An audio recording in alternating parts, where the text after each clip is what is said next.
سے مروی. اسی طرح ایک اور روایت میں حضور نے فرمایا الحج المبرور لیس له جزاء الجنہ، جو حج مبرور ہے یعنی مقبول جو حج ہے اس کی جزا صرف جنت ہے، صرف جنت. اللہ تعالیٰ کے ہاں جو حج مقبول ہو جاتا ہے، جو اللہ اور اس کے رسول کے طریقے کے مطابق جو حج کیا جاتا ہے وہ حج مقبول ہوتا ہے، ورنہ اس کی جزا صرف جنت. حضور نے فرمایا الحجاج والعمار وفد اللہ، یہ حج کرنے والے، یہ عمرہ کرنے والے، یہ تو اللہ تعالیٰ کے مہمان ہیں. ان دعوا اجابهم وان استغفروا فغفر لهم، اگر یہ اللہ کے سامنے ہاتھ اٹھاتے ہیں دعا کے لیے تو اللہ ان کے ہاتھوں کو خالی نہیں لٹاتا. وان استغفروا فغفر لهم، اور جب یہ اللہ سے بخشش طلب کرتے ہیں تو اللہ تعالیٰ ان کے گناہوں کو معاف کر دیتا ہے، اللہ ان کی بخشش کر دیتا ہے، اللہ ان کی مغفرت کر دیتا ہے. حضور نے فرمایا اذا لقیت الحاج،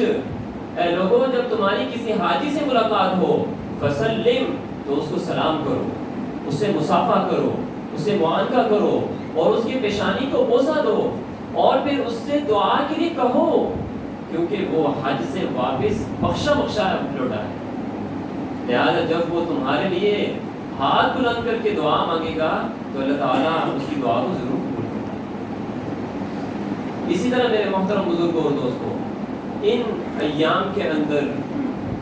خاص طور پر جو ہے وہ سچی توبہ کی جائے اللہ تعالیٰ سے، کیونکہ میدان عرفات کے اندر حجاج بالکل خالی بیٹھے ہوئے ہیں اور کھلے میدان کے اندر ہیں، اور انہوں نے دوپہر سے لے کر شام مغرب تک میدان عرفات کے اندر رہنا ہے، اور وہاں پر اللہ تعالیٰ کا ذکر و اذکار، اور تو کوئی کام نہیں، اللہ تعالیٰ کا ذکر و اذکار ہے، اللہ تعالیٰ سے معافی ہے. لہٰذا ان اوقات کو قیمتی بناتے ہوئے ہمیں سچی توبہ کرنی چاہیے، اور سچی توبہ کرتے ہوئے اللہ تعالیٰ سے آئندہ گناہ نہ کرنے کا مکمل طور پر عزم و مصمم ہونا چاہیے کہ اللہ ہم آئندہ توبہ نہیں کریں گے، ہم آئندہ گناہ نہیں کریں گے، ہمارے گناہوں کو معاف فرما دیجیے. اللہ تعالیٰ نے قرآن کریم میں فرمایا فَأَمَّا مَن تَابَ وَآمَنَ وَعَمِلَ صَالِحًا فَعَسَىٰ أَن يَكُونَ مِنَ الْمُفْلِحِينَ، جو لوگ توبہ کرتے ہیں اور ایمان لاتے ہیں اور نیک اعمال بجا لاتے ہیں، فرمایا یہی لوگ کامیاب ہونے والے ہیں. اسی طرح میرے محترم بزرگوں اور دوستوں، عرفہ کے دن، 9 ذی الحجہ کے دن خاص طور پر اللہ تعالیٰ سے دعا مانگی جائے، خاص دعائیں مانگی جائیں. اور حضور نے فرمایا خیر الدعاء یوم عرفہ، بہترین جو دعا ہے وہ عرفہ کے دن کی دعا ہے، اور وہ دعا جو میں نے مانگی اور مجھ سے پہلے تمام انبیاء علیہ الصلوۃ والسلام نے مانگی، وہ لا الہ الا اللہ وحدہ لا شریک لہ لہ الملک ولہ الحمد وہو علی کل شیء قدیر، یہ تمام انبیاء علیہ السلام نے دعا. لہٰذا اس کلمے کو جو ہے وہ بار بار دہرایا جائے اپنی دعا کے اندر، شروع میں بھی اور آخر میں بھی اس کلمے کو جو ہے وہ دہرایا جائے، اور اس کلمے کی دعا اللہ تعالیٰ سے مانگا جائے کہ اللہ یہ دعا جو تیرے حبیب نے مانگی تھی بلکہ تمام انبیاء علیہ السلام نے مانگی تھی، اسی دعا کے وسیلے سے اللہ ہماری دعاؤں کو قبول فرمائے، اللہ تعالیٰ بندے کی دعاؤں کو قبول فرمائے. اسی طرح ان ایام کے اندر قربانی ہر صاحب استطاعت شخص پر اللہ تعالیٰ نے لازم کر دی ہے. لہٰذا جو بھی صاحب استطاعت ہے اس کو چاہیے کہ وہ اپنی نیت کو صاف رکھتے ہوئے اللہ کی رضا اور اس کی خوشنودی حاصل کرنے کے لیے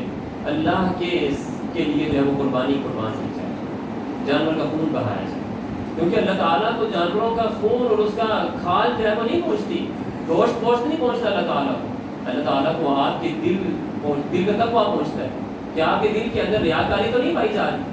لن ینال اللہ لحومها ولا دماؤها ولکن ینالہ التقویٰ منکم. لوگوں اللہ تعالیٰ کو تمہارے جانور کا نہ تو گوشت پہنچتا ہے نہ خون پہنچتا ہے،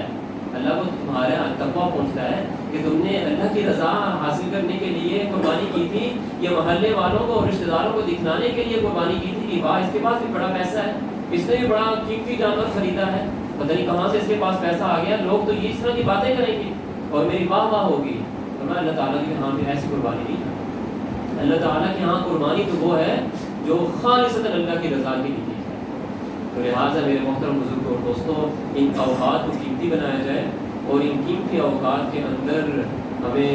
ذکر و اذکار کے اندر اپنے آپ کو مشغول رکھیں اور نوافل پڑھیں، اور اس طرح روزے جو ہیں وہ مسلسل رکھیں. یہاں